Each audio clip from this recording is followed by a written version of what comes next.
এটা খাই লহি আ ও তোৰ আকৌ কি হল মুখখন ফুলাই আছ যে আইতা মই স্কুলৰ কিতাপ কেতিয়া কিনিম ঘৰত পঢ়িবলৈ মোৰ কিতাপ এখনো নাই স্কুলৰ লগৰবোৰক মই যেতিয়া কিতাপ খোজো সিহঁতি মোক দুখীয়া আৰু ভিখাৰী বুলি কয় বহুত হাঁহে আৰু মোক কিতাপ এখনো নিদিয়ে মোৰ বহুত লাজ লাগে মোক কিতাপ কিনিবলৈ তুমি পইচা দিয়া সোনকালে দিয়া কিমান আৰু লোকৰ কিতাপ খুজি খুজি পঢ়ি থাকিম আজিকালি মোক কোনো লগৰে কিতাপ এখন দিবলৈকে টান পায় নিজে কিনিবলৈ কৈ থাকে সেইকাৰণে মই সোনকালে কিতাপ কিনিবই লাগিব ৰবিচোন মুনু তই ইমান অধৈৰ্য নহবি বুজি পাইছইচোন মই কেৱল কাপোৰহে চিলাওঁ তাৰ বাহিৰে আমাৰ একো উপাৰ্জনৰ ৰাস্তা নাই আজি কেইটামান কাপোৰ দিবলৈ যাম চিলাই মেলি তেতিয়া পইচা 2 টকামান হাতলৈ আহিব সেইখিনি পইচাৰে তই নতুন কিতাপ কিনি লবি এতিয়া সোনকালে ভাতকেইটা খাই ল আৰু দুখ কৰি নাথাকিবি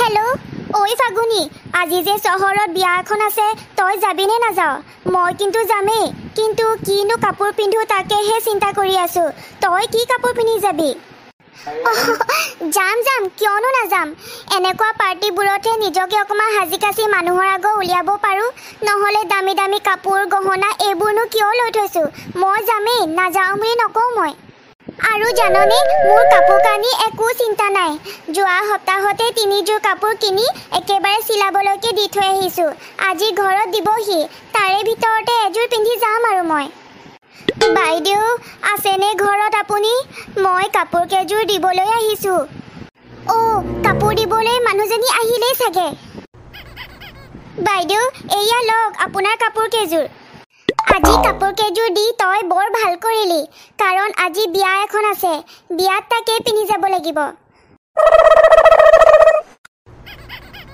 এয়া ল পইচা মুনু এয়া ল পইচা আৰু তই কিতাপ কেইখন সোনকালে কিনি লবি আইতা তুমি ইমান ভাল হেৰা বিয়ালৈ নোযোৱা নেকি এতিয়ালৈকে যে তুমি ওলোৱাই নাই মই দেখো ওলাই মেলি ৰেডি হলোৱে তুমি সোনকালে ওলাই লোৱা মই বিয়ালৈ নাযাওঁ মই কলৈকো নাযাওঁ আপোনাৰ যদি ইমানে যাবলৈ মন গৈছে তেনেহ'লে আপুনি অকলে অকলে গুচি যাওকগৈ বিয়াত পিন্ধি যাম বুলি কাপোৰ কেইযোৰ চিলাবলৈ দিলোঁ কিন্তু ভালকৈ কাপোৰ কেইযোৰ চিলাইয়ে নিদিলে এতিয়া এটা ব্লাউজে মোৰ গাত হোৱা নাই মই সেইকাৰণে এতিয়া কি কাপোৰ পিন্ধি যাম সেইকাৰণে মই এতিয়া বিয়ালৈকে নাযাওঁ মই তোমাক সেইকাৰণে কওঁ খোৱা বোৱাবোৰ অকণমান কমাই খাবা তুমি দিনে দিনে শকত হৈ গৈ আছা আৰু সেইকাৰণে ব্লাউজ কেইটা তোমাৰ গাত হোৱা নাই আইতা মই স্কুললৈ ওলালোৱে আজি জানানে মোৰ যে মনটো বৰ ভাল লাগি আছে কাৰণ মই আজি নতুন কিতাপ কিনিম আৰু সদায় কিতাপ পঢ়িব পাৰিম ঘৰত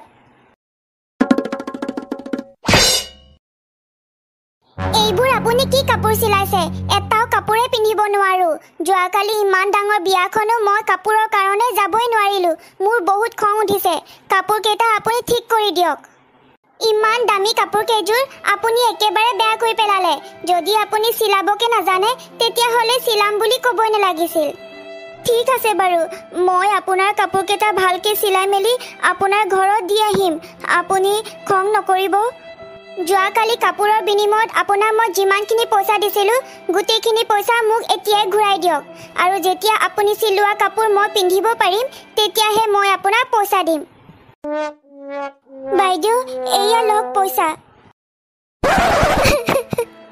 ভাবিছিলোঁ আজি কিতাপ গোটেইখিনি কিনিব পাৰিম বুলি কিন্তু কিনিবই নোৱাৰিম আজিও ঐ জাননে অহাকালি মোৰ বাৰ্থডে আছে সেইকাৰণে তহঁত গোটেইকেইজনী কিন্তু মোৰ বাৰ্থডেত আহিবই লাগিব নাপাহৰিবি যদি নাহ মই বহুত বেয়া পাম এইবাৰ মোৰ বাৰ্থডে বহুত ডাঙৰকৈ পাতিছোঁ ৱাও বহুত ভাল লাগিব আৰু বহুত খাবলৈও পাম মই যামেই তোৰ বাৰ্থডেলৈ মুনু তই আজি স্কুললৈ যাবি বুলিহে ভাবিছিলোঁ কিন্তু কিয় নগলি আজি স্কুলত ইমান ভাল লাগিলে আমি ইমান খেলিলোঁ মোৰ আজি স্কুললৈ যাবলৈকে মন নগ'ল মনটো একেবাৰে বেয়া আছিলে অহাকালিৰ পৰা স্কুললৈ যাম জাননে অহাকালি সুস্মিতাৰ বাৰ্থডে নহয় তাই সকলোকে মাতিছে আৰু এইবাৰ তাইৰ বাৰ্থডে বহুত ডাঙৰকৈ পাতিছে তই যোৱা নাছিলি স্কুললৈ সেইকাৰণে মই তোক এইটো কথা ক'বলৈকে আহিলোঁ অহাকালি তইও ওলাবি বাৰ্থডেলৈ বহুত বস্তু খাবলৈ দিব হয় নেকি তেনেহ'লে ময়ো যাম বাৰ্থডেলৈ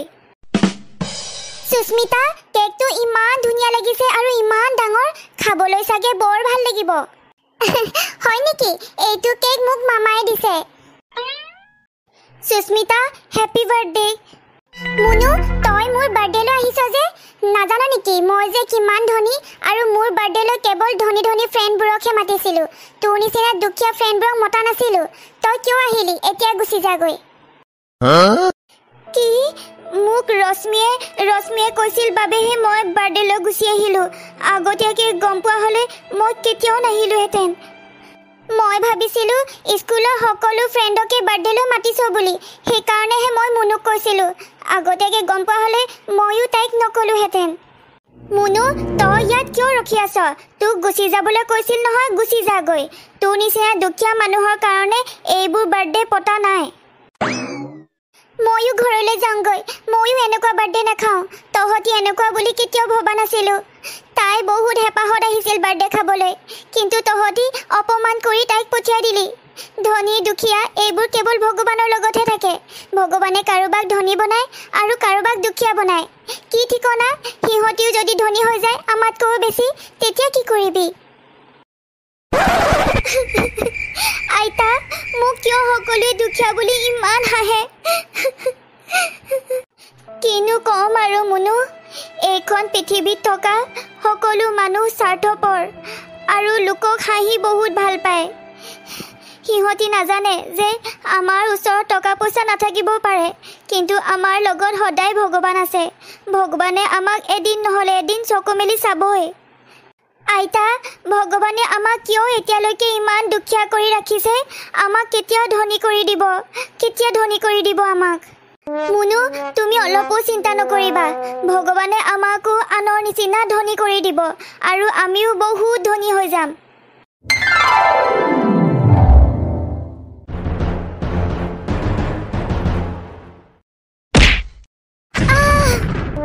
আইতা, তুমি অকণমান সাৱধানেৰে কামবোৰ কৰিব নোৱাৰা নেকি? এতিয়া তুমি ইমানবোৰ দুখ পালা। আজিৰ পৰা তুমি একো কামেই কৰিব নালাগে। সকলোবোৰ কাম ময়ে কৰিম। তুমি কেৱল এনেকৈ বিচনাতে আৰাম কৰি থাকা। তোমাৰ বাহিৰে মোৰ কোনোৱেই নাই। সেইকাৰণে আজিৰ পৰা মই স্কুললৈ কেতিয়াও নাযাওঁ আৰু ঘৰত থাকিয়ে মই তোমাক চোৱা চিতা কৰিম। মই আইতাক যেনে তেনে সুস্থ কৰিবই লাগিব। মোক এতিয়া বহুত টকা পইচাৰ প্ৰয়োজন। অহাকালিৰ পৰা মই মানুহৰ ঘৰে ঘৰে কাম বিচাৰি যাম আৰু তেতিয়া বহুত টকা পইচা পাম আৰু আইতাক সুস্থ কৰি দিম। বাইদেউ, আপোনাৰ ঘৰত কিবা কাম আছে নেকি? মই যেনেকুৱা ধৰণৰ কাম হ'লেও মই কৰিব পাৰিম।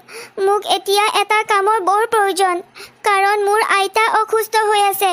মই সুস্থ কৰিব লাগিব আৰু সুস্থ কৰিবলৈ বহুত পইচা লাগে।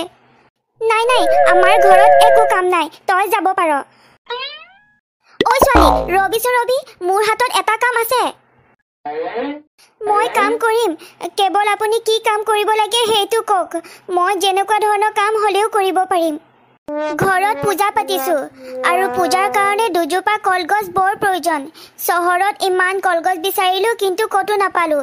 তই যিহেতু গাঁৱৰ পৰা আহিছ, সেইকাৰণে তই কলগছ দুজোপা যদি আনি দিব পাৰ, তোক মই 5,000 টকা দিম। কলগছ? আমাৰ ঘৰত কিন্তু কলগছ নাই, কিন্তু বেলেগৰ ঘৰত কলগছ আছে নে নাই মই চাব লাগিব।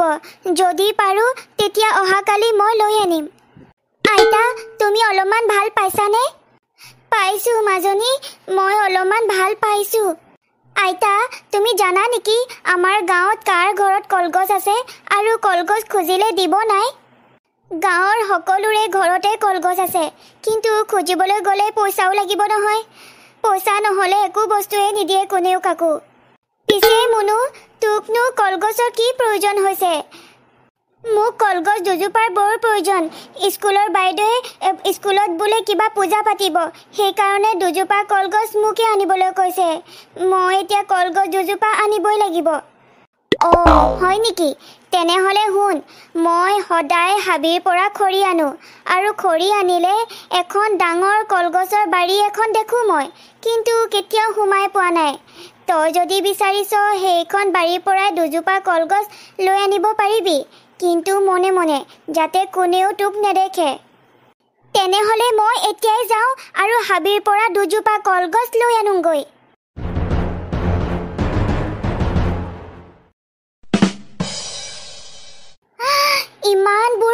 কলগছৰ গছ আছে ইয়াত।